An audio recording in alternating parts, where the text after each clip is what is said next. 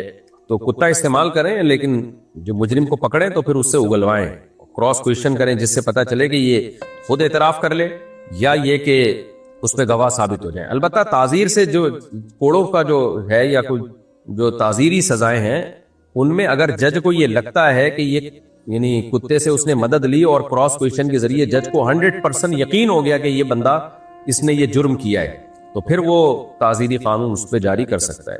تو خلاصہ کلام کا یہ نکلا کہ میں زیادہ ڈیپ میں نہیں جا رہا، جرم کی نوعیت دیکھی جائے گی، قصاص میں یا حدود میں تو کتے کا کوئی اعتبار نہیں ہے، اس میں تو گواہوں کا ہونا ضروری ہے۔ اس کے علاوہ جو جرائم ہیں ان میں اگر یقینی قرائن سے پتہ چل جائے کہ یہ بندہ مجرم ہے تو وہ قرینہ کتا بھی ہو سکتا ہے، کچھ اور بھی، لیکن صرف کتا کافی نہیں ہے، جج کو جو 100% یقین ہو جائے کہ یہ واقعی اس سے یہ جرم ثابت ہے اتنے واضح قرائن سے، تو تعزیر جاری کی جا سکتی ہے۔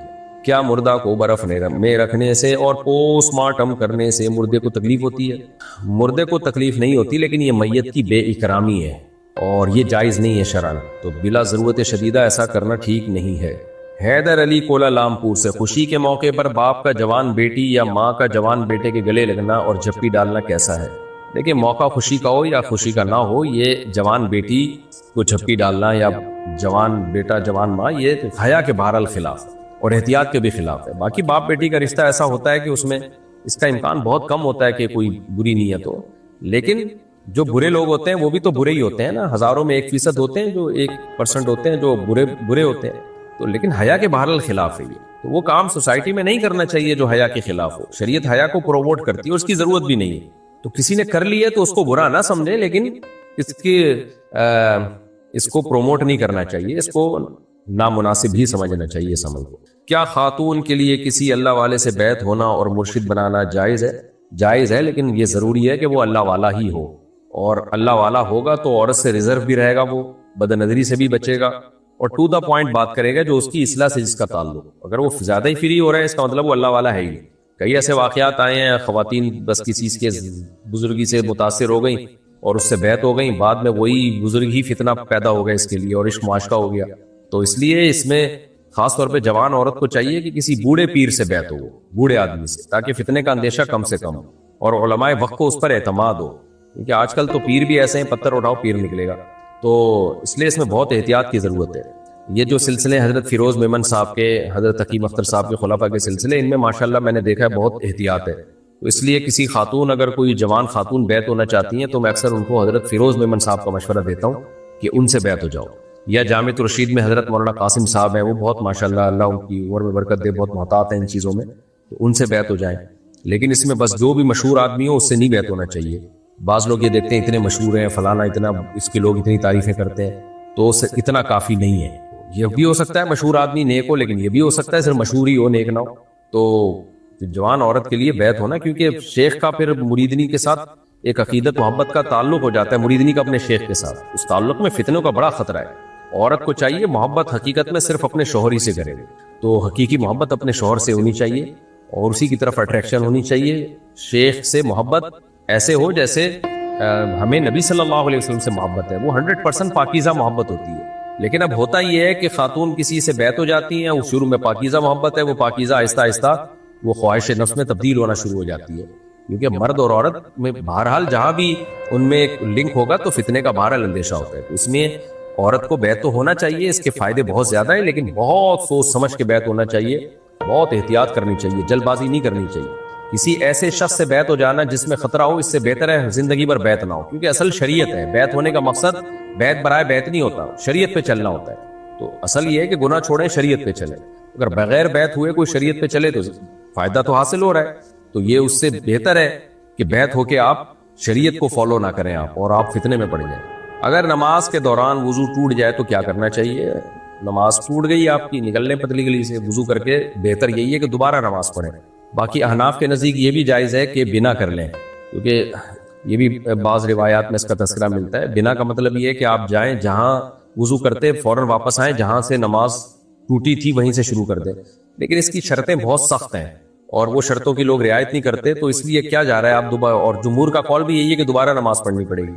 تو احتیاط اسی میں ہے کہ وضو ٹوٹ گیا نکلیں وضو کر کے دوبارہ سے نماز شروع کر دیں. جمعہ کی کل رکعتیں کتنی ہیں جی؟ جمعہ کی کل رکعتیں 4 سنت موقدہ پہلے ہیں، پھر 2 فرض ہیں، اس کے بعد 4 سنت موقدہ ہیں. اور بعض علماء کے نزدیک 2 فرض کے بعد 6 سنت موقدہ ہیں، 4 اور 2. تو ہمارے نزدیک راجح یہی ہے کہ پہلے 4 پڑھ لے اور بعد میں 4 پڑھ لے، 2 پڑھ لے تو اور اچھی بات ہے. تو شروع میں 4 اور بعد میں 4. باقی یہ چاروں ائمہ کے درمیان اختلافی مسئلہ ہے، دلائل ہر ایک کے پاس ہیں، کیونکہ بعض لوگ اختلافی مسائل میں شدت بہت کرتے ہیں، وہ سمجھتے ہیں صرف دلیل ہمارے پاس ہی ہے، دلائل سب کے پاس ہیں. تو میں نے جو موقف بتایا وہ احناف کا موقف ہے، تو ان کے نزدیک 4 پہلے اور 4 بعد میں.